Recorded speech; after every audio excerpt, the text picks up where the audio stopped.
Hello. I'd like to read for you a couple excerpts from my book, Why. This is the setup. The year is 1859. Henry Billings, the master of the Rosewood Plantation, sends for the two girls. Both girls are now 13 years old, and since birth have been practically inseparable. Henry believes that the Yankee tutor that he recently hired to teach his children, his daughter Rebecca and his son Jesse, has violated Virginia law. Henry suspects that Mandy, his daughter Rebecca's personal slave and constant companion, is guilty of the crime of slave literacy. The master and mistress of Rosewood, Henry and Peggy Billings, have sent for their daughter Rebecca and a personal slave, Mandy. From Why. Rebecca softly knocked on the door of her father's office. Peggy whispered to her husband, "Henry, control your temper. This is our little girl you're talking to."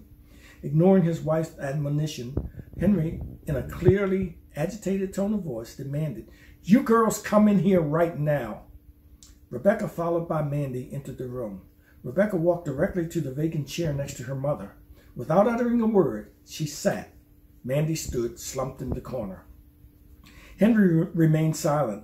His steely blue eyes appeared to be boring into Rebecca's very soul. Henry spoke. "I will get straight to the point, Rebecca.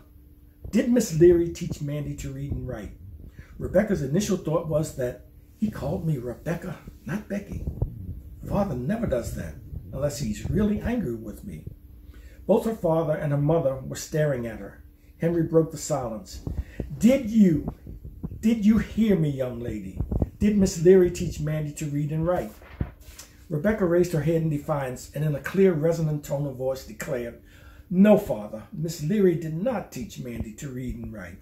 Henry and Peggy were stunned. They sat in silence, shocked, surprised. As far as they knew, Rebecca was entirely trustworthy and forthcoming. They had never known her to deliberately lie to them. Henry was frustrated and confused. "Rebecca, this morning I terminated the employment of Miss Leary because I was led to believe that she had taught Mandy to read and write. Miss Leary did not deny the accusation. I will ask you once again, did Miss Leary teach Mandy to read and write?" "No, Father, Miss Leary did not teach Mandy to read and write. I taught Mandy to read and write." Henry sat at a loss for words. Now he was completely confused. He quickly recovered. "This morning when I confronted Miss Leary, she confessed to me that she had been teaching Rebecca, Jesse, and Mandy some Yankee play called Othello." "Yes, Papa, that's true. She has been teaching us, including Mandy, Shakespeare's Othello. However, I, and unbeknownst to him, Jesse, have been teaching Mandy to read and to write since we were 5 or 6 years old. I used the same teaching aids that Mommy used to teach me.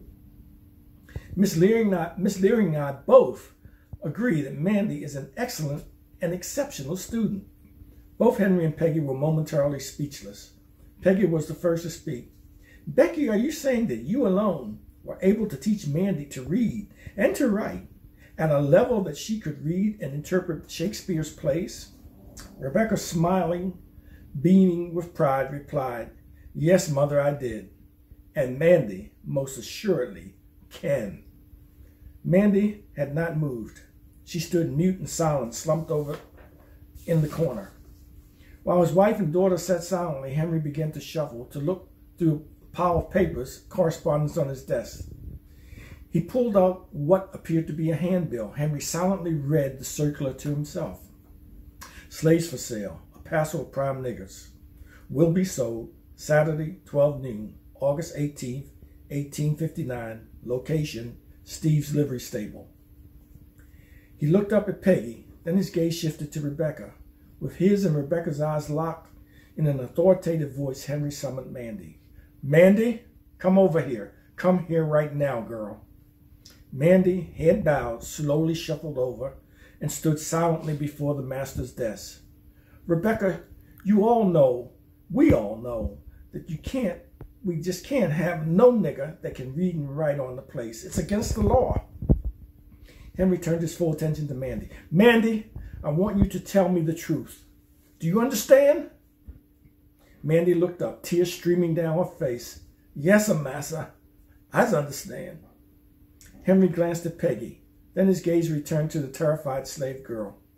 Can you read and write, Mandy? Answer me, girl. Can you read and write? Mandy stood trembling before the master. Between piteous gasps for air, head bowed, in a soft whisper, she answered, Yes'm, massa. I sure enough knows how to read and write.